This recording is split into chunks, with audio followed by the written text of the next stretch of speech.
حكايتك يا سيدي حكاية ملها آخر ولا أول. اتدلل يلا اتدلل يا حبيبي وزيد الدلل، يا حبيبي وزيد الدلل، اتدلل يلا اتدلل يا حبيبي وزيد الدلل، يا حبيبي وزيد الدلل. انت فرحي وحياتي، انت الحاضر والآتي، حب الدايم والأول، حب الدايم والأول.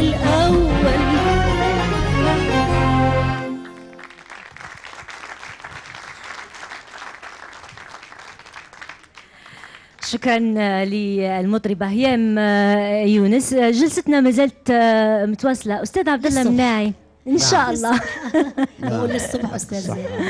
سعداء احنا جدا بهذا البرنامج اليوم بضيوفنا في البرنامج. لما كنا نتكلموا على الأغنية بديت لي أنك متفائل كثير، وهذا شيء جميل جدا فيما يخص الأغنية الجزائرية وكل الطبوع والألوان الموجودين في الجزائر ما شاء الله. أكبر دولة في الطبوع، أكبر دولة في الإيقاع، خاصة احنا الإيقاع نتاعنا يعني ما شاء الله. نعم زيد واصل. طيب حبيت نقول أنا يا بحكم الخبرة هذه الكبيرة وكذا، هل في تعاون بين الأستاذ الكبير عبد الله مناعي والجيل الجديد ليؤدي الأغنية الصحراوية سواء في واد سوف ولا في أي مكان من هذه القطرة على كل حال أنا فخور جدا إني عندي مدرسة ما يستهانش بها. عندنا مدرسة في واد سوف صدقيني يا أختي ما يستهانش بها. نعم. مدرسة عظيمة، يعني من ناحية التمثيل، من ناحية الأوبرات، من ناحية المغنى هذا، ولكن راح تروح ليش؟ لأن في نواقص فيما يخص على كل حال هذه شيء نوجهه للدوله، من وجهه معهد الحكومه. موسيقي أستاذ عبد الله؟ لا مش معهد موسيقي، عندنا احنا ربانية، احنا وحدنا يا مدام. نعم. من ربانيات. نعم كما راك تشوفي ربانية. ربانية حاجه مدرسه ربانيه. نعم. خاطر ربانية رضعناها في الحليب. أيوة نعم. خاطر هذه على الفطره، احنا طبعا. فنانين فطره. نعم. وشعراء فطره وممثلين وموهبة فطرة. هذه هذه الموهبه. نعم. ولهذا احنا نطلبوا من يعني المركزيه او نطلبوا من ذو الشأن يعني ذو القرار. نعم. انه يعملوا التفاته، مش غير مناعي فقط، في طبعا. وخاصه في الجانب الاوبرات ما شاء الله عندنا ما شاء الله. ولكل حال انا كما قلت نزيد نعاود ناكد هالسحابه اللي ماره ان شاء الله على كل حال عابره ان شاء الله. ان شاء الله تكون عابره. نرجو من على كل حال احنا هويتنا ما زلنا شويه في اللباس، ما زلنا ما نلبسش تقليدي. نرجو ثاني كيف نرجع لباسنا ما شاء الله. عندنا لباس يا اخت جميل جدا يعني لباس تقليدي. هاك السروال المقدود وهاك اسمها ذيك الفوق اسمها ذيك وانت اليوم استاذ عبد الله ترتدي في اللباس التقليدي كما عودتنا، والآلة نتاعك موجوده دائما كما عودتنا ونحب نسمعوا صوتك الجميل كما عودتنا. قولي لي هكا. تفضل. الان لكم اغنيه يا الله. قصة جنزية عن مبروك ريت، قصة جنزية مدهونة بالزيت ديما محظية. قالت لي برا ولا تكثر بالمجي ولا تبين الجرة، حبك في المكنون يشعل محرة وحتى يقص الراس وما يعطوا الدية.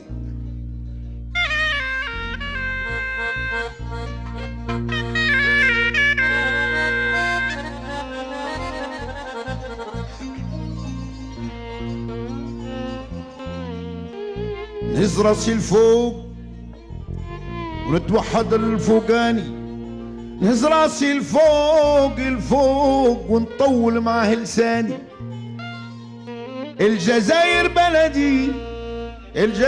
بلدي وما واد سوف هو عنواني.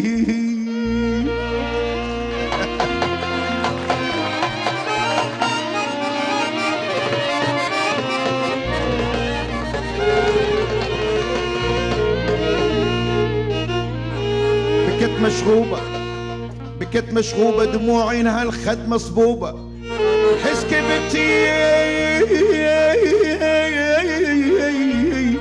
حس كبتي متجرحة ومعطوبة. فراقها جبل مكتوب عنها راقي، فراقها جبل مكتوب عنها راقي، والعبد يصبر ما سعى مكتوبة.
المحرة حتى يقص الراس وبياض الدية عالمبروك ريت قصة هندية مبروك ريت قصة هندية عالمبروك ريت قصة هندية بدون بخير ديما هندية اي بنت للاقي وعظها يا خال كغير كتابي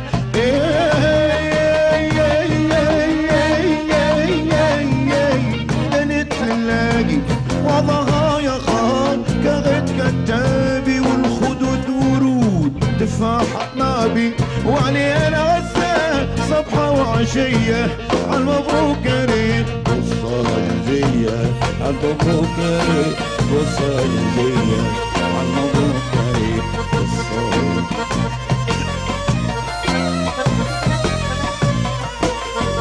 ايه ولقيتها تملى الحجب والعين والقصة ظلمة آي آي آي آي ولقيتها تملى الحجب والعين والقصة ظلمة حرقتني بسنين غزاهل الرملة يرعى في الغطاء صبحة وعشية عالمبروك ريت قصة هندية شوف الدنيا مليانة خوف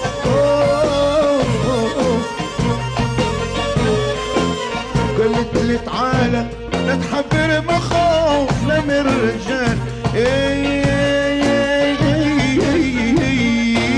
قالت لي تعالى لا تحبر مخاوف لا من الرجال حتى يعود وقوف حبين عنالك يخرف الخريف والايام تلاقي عالمبروك ريت قصة هندية مبروك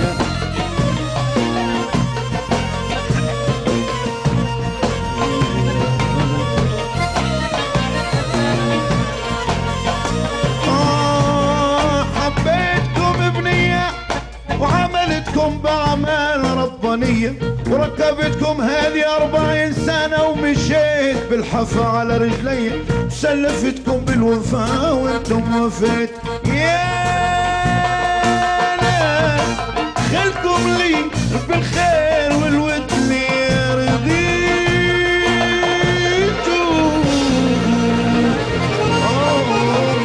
شكرا شكرا شكرا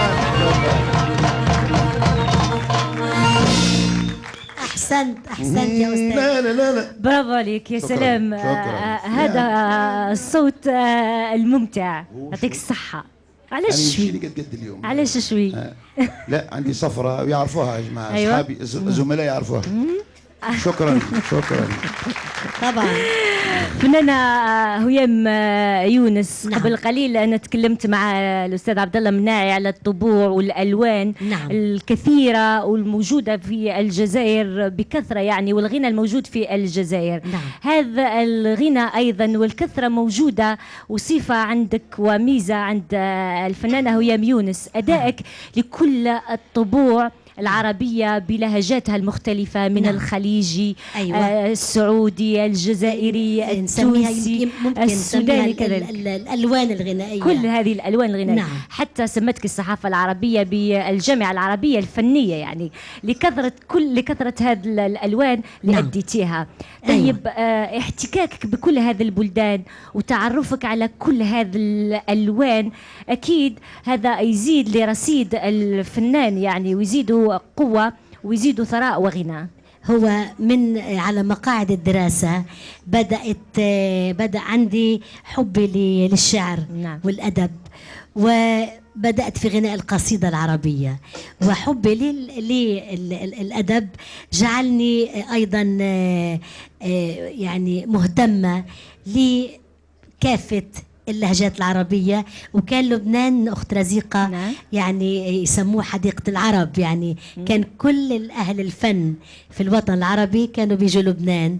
ف طبعا يعني هذه كانت فرصة لي أنا عشان سجلت أغاني عديدة في لبنان، وأيضا خلال زياراتي للبلدان العربية عبر دعوات من وزارات الإعلام مهرجانات نعم عربية، كنت أغني لكل بلد لونه كلماته وألحانه.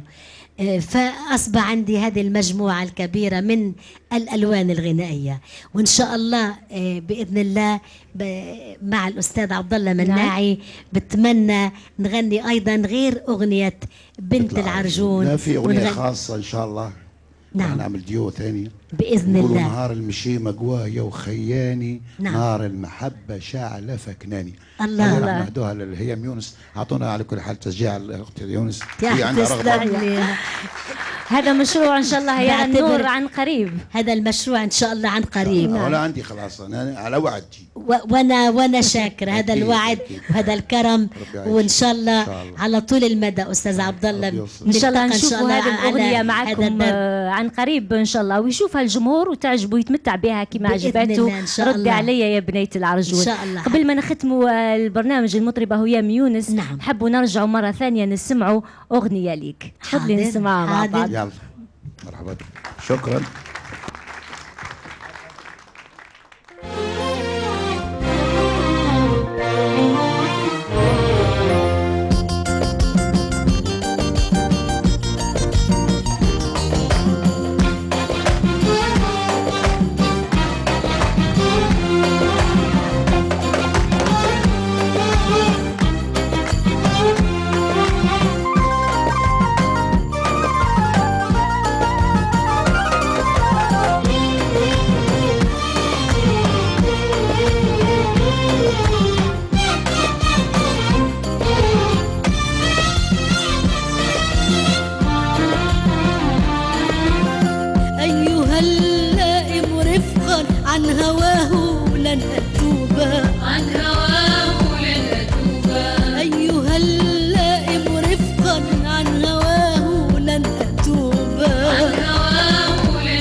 يوما فالهوى يمحو الذنوب، فالهوى يمحو الذنوب.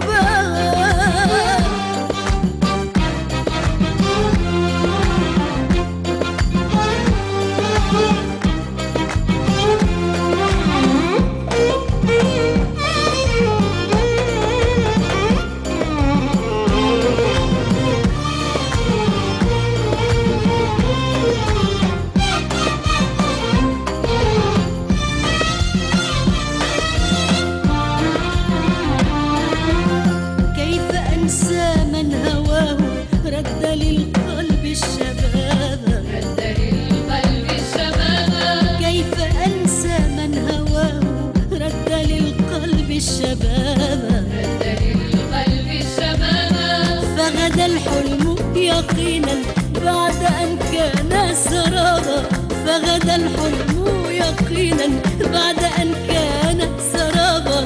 كلما عنه ابتعدت منه قد زدت اقترابا، منه قد زدت اقترابا.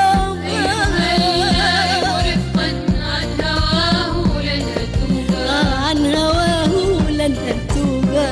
أيها اللائم رفقا عن هواه لن أتوبا. عن هواه لن أتوبا.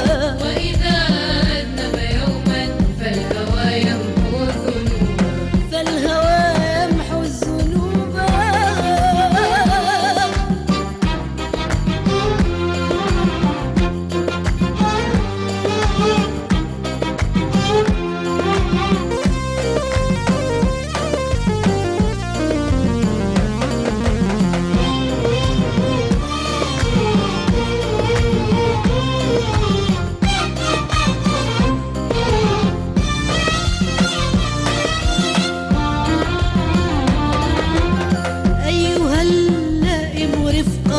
بمحب ذاب عشقا، محب ذاب عشقا.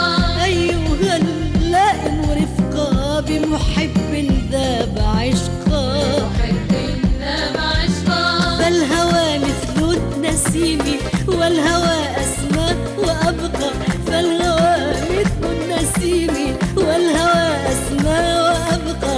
إن تكن أنت تقيا بالحب أتقى فأنا بالحب أتقى ورفقا عن هواه لن أتوب عن هواه لن أتوب أيها اللائم رفقا عن هواه لن أتوب عن هواه لن أتوب وإذا أذنب يوما فالهوى يمحو ذنوبا فالهوى يمحو الذنوب.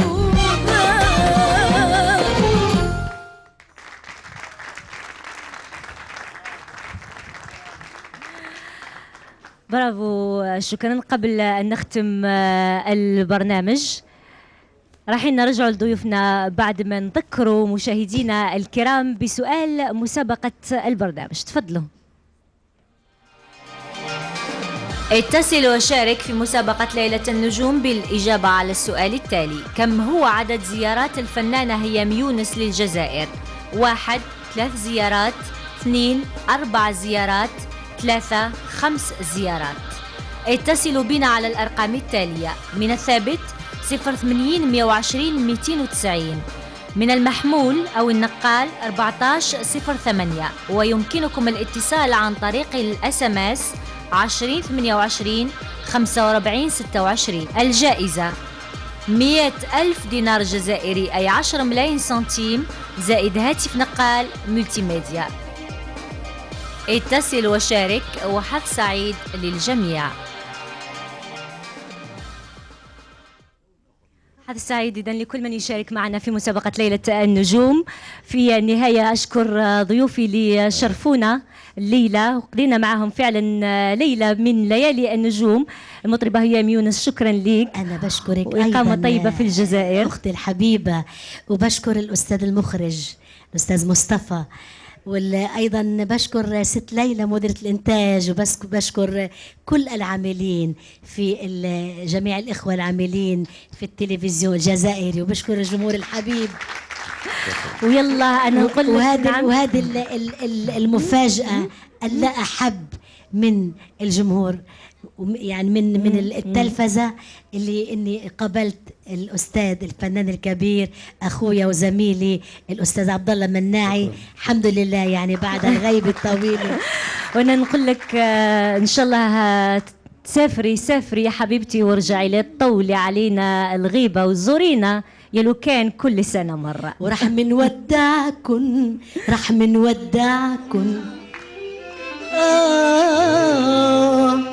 ورح منودعكن رح منودعكن يا كل احبابي، رح منودعكن رح منودعكن رح منودعكن يا كل احبابي، رح منودعكن بالمرة الجاية رح نرجع معكن بالحب حكاية بصوتي سمعكن، رح منودعكن رح منودعكن يا كل احبابي، رح منودعكن بالمرة الجاية رح نرجع معكن بالحب حكاية بصوتي سمعكن.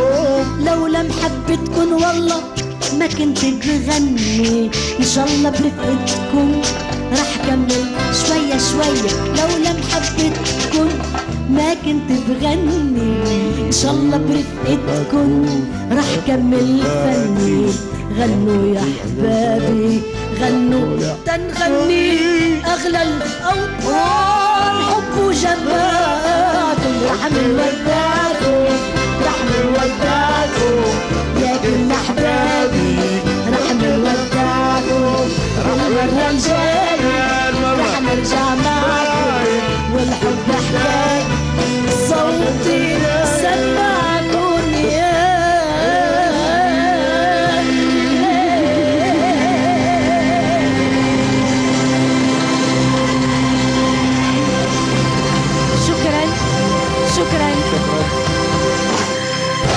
شكرا. نحن لا نقول وداعا وإنما نقول إلى اللقاء. يا رب إلى اللقاء إن شاء شكرا الله. لي الأستاذ عبد الله مناعي على تلبية دعوة البرنامج، يعطيك الصحة. جمهورنا الكريم تفضل. نعم والله على كل حال أنا مسرور جدا، نعم حتى ولو زال علي التعب وزال علي شو اسمه، إن شاء الله وسمحوا لي لاباس يا استسمح رب. الجماعة على كل حال لا لا بأس، الحمد لله. الحمد لله راح الحمد على كل لله. حال نشكر الجمهور، والجمهور على كل حال ما تعطش الى اغانينا القديمه. فعلا. اكيد فعلا. اكيد اكيد. أنا اللي نشكركم كثير على تلبيتكم دعوة البرنامج. جمهورنا الكريم، إلى لقاء قريب جدا. تقبلوا تحياتي، تحية كل فريق البرنامج، مع ألف سلامة. شكرا.